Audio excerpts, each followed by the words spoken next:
pallone di Andic per De Lima che va in rete, il vantaggio del Modica al minuto 33 di questo primo tempo. Palla di Andic in profondità per De Lima che nel cuore dell'area di rigore supera Castrianni per il vantaggio del Modica al 33esimo di questo primo tempo. Sant'Antonio 0, Modica 1 al 33esimo, la rete di De Lima.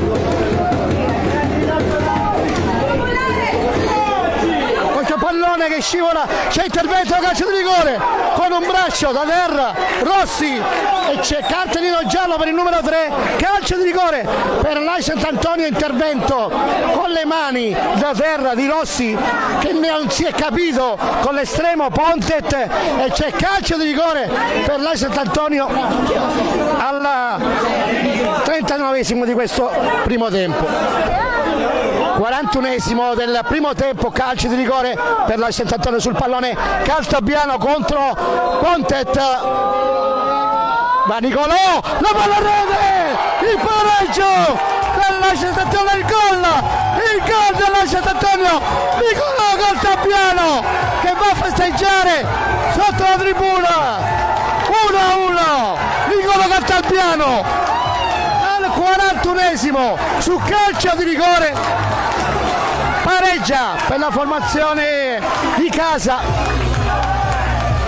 Ai Sant'Antonio 1, Modica 1 al 41esimo su rigore Nicolò Caltabiano.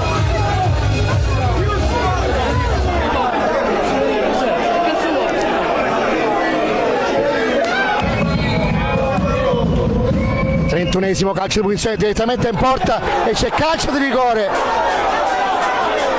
Si è alzata con il braccio la barriera. 32esimo della ripresa, calcio di rigore per il Modica, Cacciola contro Castrianni, fischio arbitrale, va Cacciola e la palla a rete, spiazzato Castrianni, c'è il nuovo vantaggio del Modica su calcio di rigore al 32esimo della ripresa. La rete di Cacciola per la formazione di mister Pasquale Ferrara. Ai Sant'Antonio 1, Modica 2 al 32esimo della ripresa, Cacciola su calcio di rigore.